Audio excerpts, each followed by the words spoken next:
اللهم بارك على محمد وعلى آل محمد كما باركت على إبراهيم وعلى آل إبراهيم إنك حميد مجيد. أما بعد فإن خير الحديث كتاب الله وخير الهدي هدي محمد صلى الله عليه وسلم وشر الأمور محدثاتها وكل محدثة بدعة وكل بدعة ضلالة وكل ضلالة في النار. أعوذ بالله السميع العليم من الشيطان الرجيم. بسم الله الرحمن الرحيم. ألا إن أولياء الله لا خوف عليهم ولا هم يحزنون. صدق الله مولانا العظيم. تمام قسم کی تعریفات تسبیحات اللہ رب العالمین کے لیے ہے جو ساری کائنات کا خالق اور مالک ہے. مختصر حمد و ثنا کے بعد درود و سلام کائنات کے تاجدار رحمت للعالمین شفیع المذنبین ساری کائنات کے امام رہبر مقتدی پیشوا جناب حضرت محمد رسول اللہ صلی اللہ علیہ وآلہ وسلم کی ذات گرامی پر محرم کے مہینے میں زیادہ تر اصحاب کرام رضوان اللہ علیہ مجمعین کی شان بیان کی جاتی ہے. اسی مناسبت سے میں نے آج کے اس جمعہ کے موضوع کے لیے ایک ایسا عنوان منتخب کیا ہے جو اپنی نوعیت کا منفرد عنوان ہے اور جس کو سننے کے بعد انسان کے دل میں یہ خیال پیدا ہوتا ہے کہ جو اللہ سے لو لگا لیتے ہیں، جو اللہ والے بن جاتے ہیں اور جو اللہ کے رسول سے سچی محبت کرتے ہیں، کائنات کا رب ان کی عزتوں کی لاج رکھتا ہے. اور اگر ان کے منہ سے کوئی لفظ نکل جائے اللہ ان کے نکلے ہوئے الفاظ کو بھی پورا فرماتا ہے. وہ اصحاب کرام کی کرامات کے حوالے سے ایسے واقعات کہ جس کو سن کر پڑھ کر انسان کے دل کے اندر اصحاب محمد صلی اللہ علیہ وسلم کی محبت پیدا ہوتی ہے. ایک دفعہ ایک صحابی رسول صلی اللہ علیہ وسلم وہ نبی مکرم کے پاس آئے اور ان کے چہرے پر گرد لگی ہوئی تھی، کپڑے گرد آلود تھے اور جوتا ٹوٹا ہوا تھا اور تھکاوٹ کے آثار تھے. تو کچھ صحابہ نے ان کو دیکھ کر نسبتاً کچھ پریشانی کا اظہار کیا. رحمت کائنات صلی اللہ علیہ وسلم نے ان کے چہرے کو دیکھ کر فرمایا تمہیں اس صحابی کا لباس، تمہیں اس صحابی کا ظاہری حلیہ تمہیں پسند نہیں نہ آیا؟ صحابہ خاموش ہو گئے.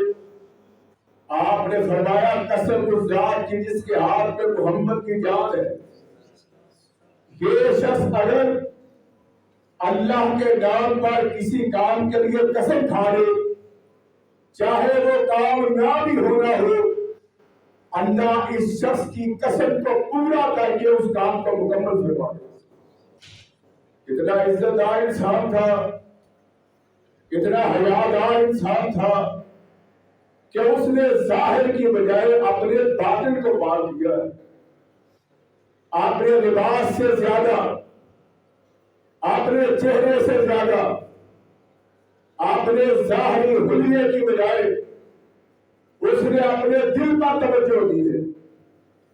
اور جب دل کی کھیتی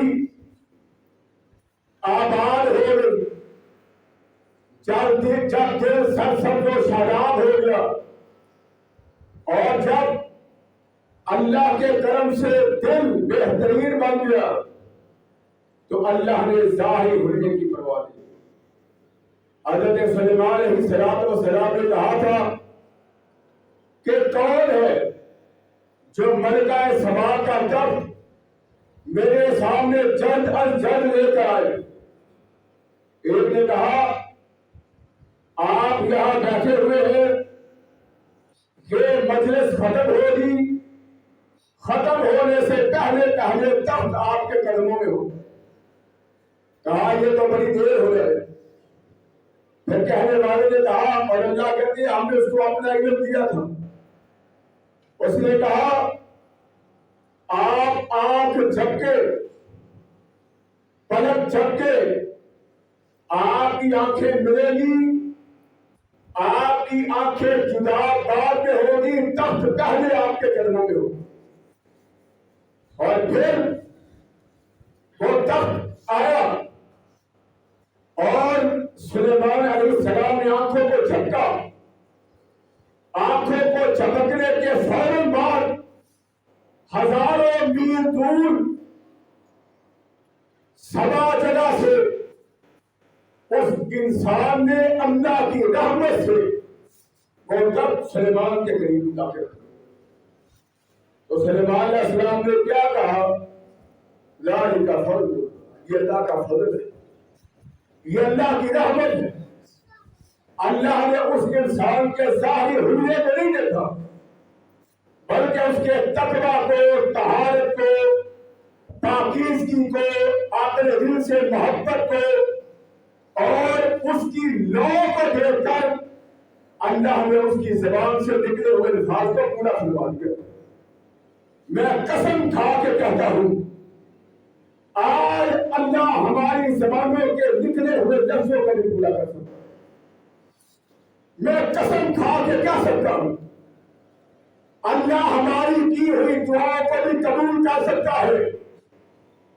میں قسم کھا کے کہہ سکتا ہوں اللہ ہمارے رزق میں بھی برکت ڈال سکتا ہے.